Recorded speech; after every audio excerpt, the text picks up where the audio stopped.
Martineau. Cube Radio. Cube Radio.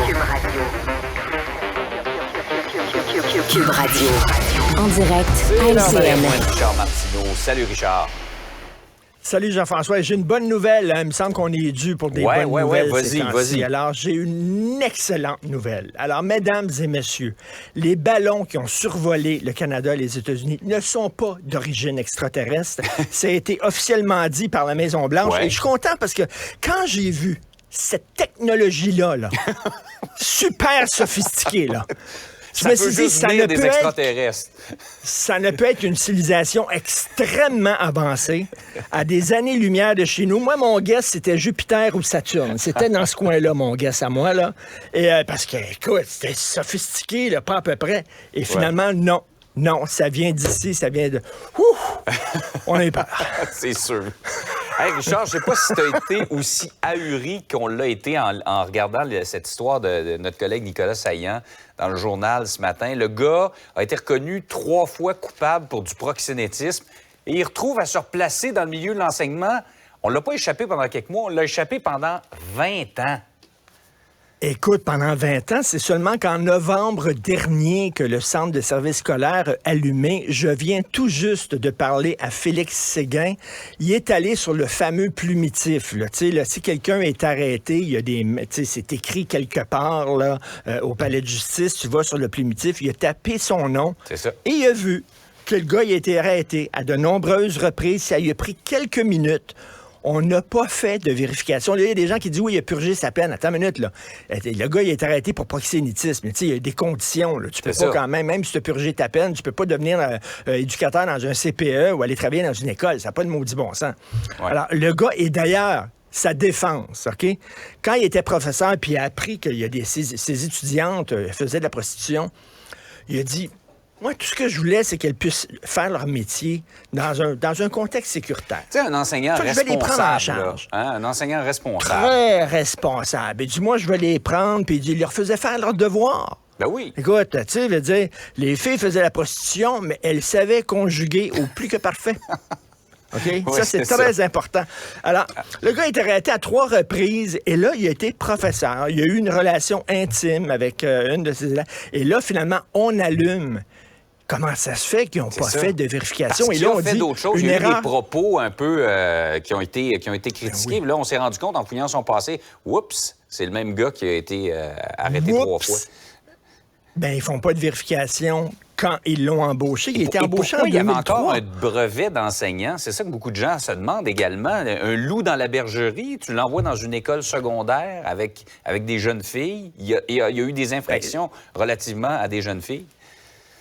Souviens-toi, le gars, le conducteur là, de camion lourd là, qui avait la SAQ avait retiré son permis en disant que ça n'avait pas de bon sens. Puis ça, là, c'est ça. Puis finalement, il a pu réussir à avoir un permis puis à conduire son camion. Tu te demandes, coudonc, y a-tu des vérifications qui se font, maudit? Ça n'a aucun bon sens. On dit que c'est une erreur malheureuse. Non, c'est de l'irresponsabilité totalement. C'est incroyable. Et d'ailleurs... parlant d'un autre professeur, tu sais, le professeur qui avait mis une de ses étudiantes enceinte. Et c'est un de nos collègues, je pense, qui avait sorti cette histoire-là, d'ailleurs. Alors, finalement, il a été suspendu par l'école.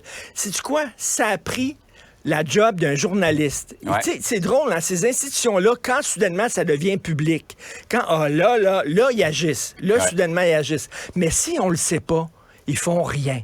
Hockey Canada, là, il savait qu'il y avait des joueurs de hockey qui avaient été protégés puis qu'il y avait des allégations de viol. Ils n'ont rien fait. C'est quand c'est devenu public par des journalistes, là, soudainement, il faut qu'ils protègent leur image. Ouais. Là, soudainement, ils ont agi. Même chose avec les initiations. Tout le monde savait qu'il y avait des initiations dans le hockey mineur là, qui n'avaient pas de bon sens. Ils n'ont rien fait. Là, ça devient soudainement public grâce au travail des journalistes. Là, soudainement, on agit. Finalement, ces gens-là agissent quand c'est leur image. C'est ça, la pression du public et des médias. C'est ça. Alors, quand vous vous demandez là, à quoi ça sert un rôle d'un journaliste, ben c'est ça. Ça sert à ça. Sortir ces histoires-là et de faire pression pour que ces gens-là fassent leur job. Incroyable que ce gars-là ait pu être professeur. Richard, on va revenir sur le dossier des transferts en santé. Québec accepte l'offre d'Ottawa, mais ça me fait penser un peu à ce que tu disais toujours ton père. c'est pas pire, c'est pas mauvais, pas laid. C'est mieux qu'un coup de pied derrière, comme on dit. Là, finalement, on n'est pas content, absolument pas. On dit que c'est pas suffisant. Mais bon, qu'est-ce que tu veux que je te dise? Le Québec propose, le fédéral dispose. C'est qui le boss? C'est qui le boss? C'est Justin, là. On a beau japper, puis être fâché, puis taper du pied, puis comme ça, être de même, puis rouspéter comme M. Legault fait avec sa petite fâche. Comme ça, là, finalement, c'est le fédéral qui décide. Ben, c'est ça que vous allez avoir, puis c'est tout. Et M. Legault, ben, il a pris son pécule, puis il a pris son trou. Et toute la stratégie de François Legault sur ses relations avec Ottawa, c'est nous autres, à la CAQ, on va réussir là où les autres gouvernements précédents ont échoué. On va aller chercher davantage d'argent, on va aller chercher davantage de pouvoir à Ottawa. Non, il se fait claquer la porte en pleine face, puis il prend son trou. Alors, à un moment donné, le fédéralisme nationaliste de François Legault, est-ce que c'est dans un cul-de-sac? J'ai très hâte de voir ce qui va se passer lorsque la loi 21, lorsque la loi 96 va être remise en question par la Cour suprême. Qu'est-ce que va faire notre premier ministre? Mais tu sais, qu'est-ce que tu veux? C'est qui le boss? C'est-tu nous autres le boss? C'est pas nous autres. C'est Papa Justin qui va nous dire quoi faire. Parce que ça accroche dans plusieurs dossiers, outre la santé, t'es nommé là, entre le fédéral et le provincial. Fais-moi donc, en terminant, ton imitation de François Legault fâché. C'est très bon. Passe une belle journée. Cube Radio.